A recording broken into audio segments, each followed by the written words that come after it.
Hi friends, welcome to Afsha cooking channel. అందరూ ఎలా ఉన్నారు? ఈరోజు నేను మీకు చూపించబోయే రెసిపీ గుత్తొంకాయ కర్రీ. కావాల్సిన పదార్థాలు చూద్దాం. గుత్తొంకాయలు ఇలా కట్ చేసుకొని పెట్టుకోవాలి. చింతపండు, పల్లీలు, నువ్వులు, ధనియాలు, జీలకర్ర, ఎండు కొబ్బరి, ఉల్లిపాయలు, గసాలు, పసుపు, కారం, టమాటో, పచ్చిమిర్చి, కొత్తిమీర, ఉప్పు, కరివేపాకు, ఎండుమిరపకాయలు, ఆవాలు, జీలకర్ర.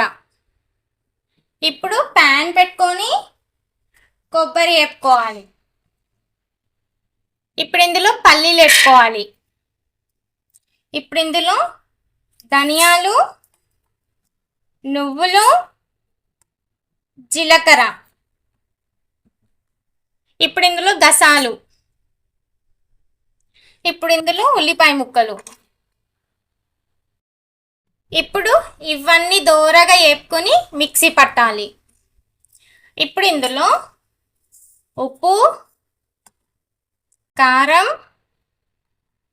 పసుపు వేసి బాగా కలుపుకోండి. వేడి వేడిగా ఉందండి.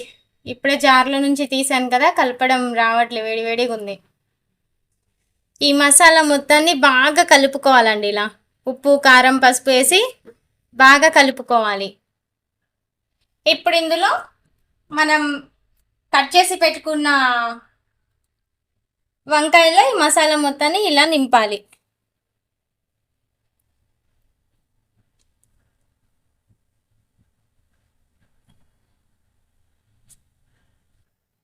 చూసారా ఫ్రెండ్స్, వంకాయలన్నిటికీ ఇట్లా మసాలాలు పట్టించాలి. ఇప్పుడు ఎలా వండాలో నేను చూపిస్తాను, ఎలా కుక్ చేయాలో ప్రాసెస్ నేను చూపిస్తాను. చూసారా ఫ్రెండ్స్, ప్యాన్ ఇలా హీట్ ఎక్కాక ఆయిల్ పోసుకోండి. ఆయిల్ హీట్ ఎక్కాక ఆవాలు, జీలకర్ర, కొంచెం కరివేపాకు, ఎండుమిరపకాయలు వేయాలి. ఇప్పుడు ఇందులో మసాలా వేసుకొని కలుపుకోండి.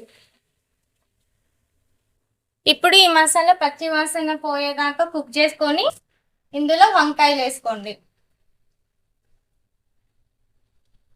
ఇలా వంకాయలు అన్నీ వేసుకున్నాక ఒకసారి ఇలా కలుపుకోండి. చూడండి ఫ్రెండ్స్, ఇలా కుక్ అయ్యాక ఇందులో టమాటో ముక్కలు, పచ్చిమిరపకాయలు వేసి టమాటాలు మగ్గేదాకా కుక్ చేసుకోవాలి.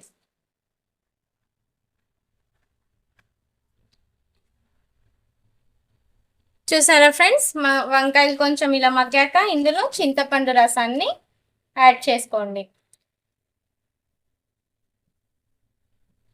చూసారా ఫ్రెండ్స్, ఇలా మరిగాక ఇందులో కొంచెం కరివేపాకు, కొత్తిమీర వేసి 2 minutes కుక్ చేసుకొని స్టవ్ ఆఫ్ చేసుకోవాలి.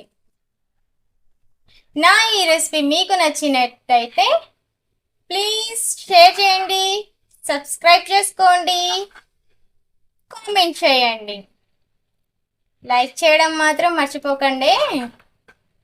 మీలో ఎవరైనా ఇలా కుక్ చేస్తే తప్పకుండా నాతో షేర్ చేసుకోండి.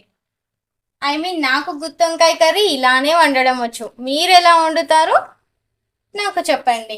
ఇంకొక రెసిపీతో మళ్ళీ కలుస్తాను. Tata, bye bye, see you.